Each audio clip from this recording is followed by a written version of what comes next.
এই যে কিউট চঞ্চল প্রকৃতির ছেলেটা দেখছো না, ও আমার কলিজার টুকরা সায়ান। সকাল থেকে রাতের মধ্যে এমন কি হয়ে গেল যে আমার বাচ্চাটা অসুস্থ হয়ে গেল। Please like, hello everyone, this is Fatema, welcome Fatema blogs. সকাল সকাল উঠে দেখো আমি পেন করছিলাম, আমার দেখা দেখি সেও পেন করছে। আপনাদের নিশ্চয়ই মনে আছে যে এটা আমি বইমেলা থেকে এনেছিলাম সায়ান জারার জন্য। তো বসে বসে তাদের সাথে দুষ্টামি করছে, আমার তো খুবই ভালো লাগতেছে। সে খুবই জলি মাইন্ডেড ছিল, হাসি খুশি ছিল। দেখো হাসিতে দেখি মনে হচ্ছে মুক্তা ঝরতেছে, এত সুইট টাইম সকালে উঠে তাদের সাথে আমার কাটতেছিল। তারপর আমি চলে গেলাম রান্না করতে। তো আজকে আমার হাজবেন্ডের অফিসে খাবার পাঠাবো, তো সেই জন্য আমি রান্না করতে চলে আসলাম। এখানে মজা করে রান্না করলাম বড় মাছের মাথাটা, কাতলা মাছের মাথাটা রান্না করে আমি আরো অনেক আইটেম রান্না করছি, কারণ অফিসে যেহেতু খাবার দিব তো ভেবেছি একটু ভালো মন্দ খাবার একটু রান্না করি বেশি বেশি করে।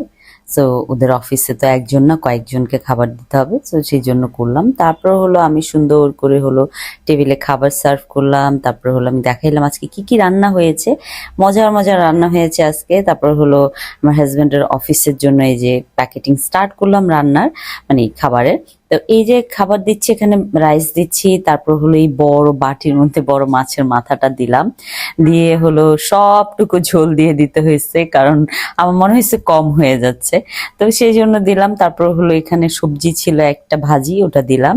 দেওয়ার পরে ওদের লাঞ্চ পাঠিয়ে দিয়ে আমি একটু রেডি হয়ে বের হয়ে যাচ্ছি, কারণ ভ্যালেন্টাইন আসতেছিল, তো সেই জন্য আমি একটু গিফট কিনতে যাব।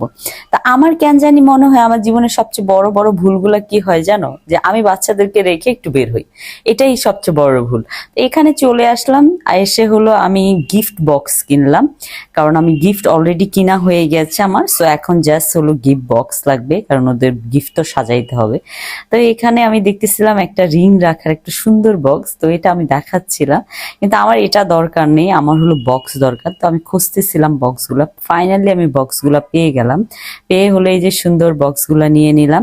ওরা আমাকে বক্সগুলো সুন্দর করে প্যাকেট করে একদম শপিং ব্যাগে করে দিয়ে দিল। আমি স্টার্ট করে দিলাম। স্টার্ট করে আমার মনে হয়েছে যেহেতু কালকে তোমার ফাল্গুন ও ভ্যালেন্টাইন একসাথে, তো সেই জন্য ভাবলাম যে আমি একটু পার্লারে যাই। তো এই পার্লারে যতবারই যাই ততবারই আমার বাচ্চাগুলো অসুস্থ হয়। যাই হোক, পার্সোনাতে চলে আসলাম। এসে আমার এখানে একটা তোমার কি বলে একটা ফেসিয়াল ছিল, প্লাস একটু পেনিকিউর ম্যানিকিউর এগুলো ছিল। নেওয়ার পরে আমি বের হয়ে গেলাম। বের হয়ে আমি মনে করো না এখন বাসার দিকে মুভ করব। বাসায় গিয়েছিলাম কারণ আমার হাজবেন্ডের ডক্টর অ্যাপয়েন্টমেন্ট ছিল, সো যারা একটু শরীর খারাপ, তো যারাকে সাথে নিয়ে নিলাম, সাথে আবার সায়ানকেও নিয়ে নিলাম। তো দুইজনকেই রেডি করে আমরা স্টার্ট করে দিলাম। শুভকে অফিস থেকে উঠাইলাম, উঠে আমরা স্টার্ট করলাম। তারপরে যেতে যেতে সায়ান হঠাৎ করে একদম ওর পাপার কোলে চুপচাপ শুয়ে পড়লো। বুঝলাম না কি হইলো।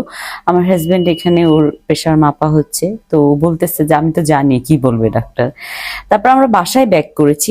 এখন রাতে 12:30 বাজে, এর মধ্যে সায়ান অসুস্থ হয়ে গেল। মানে ও অলরেডি 10 বার ভমিটিং করে ফেললো। করার পরে আমরা এখন গাড়ির জন্য ওয়েট করতেছি। আমরা এখন ইমার্জেন্সিতে যেতে হবে আমাদের। সবাই আমার বাচ্চার জন্য দোয়া করবেন। এখন আলহামদুলিল্লাহ অনেক সুস্থ আছে। Thank you so much for watching my video.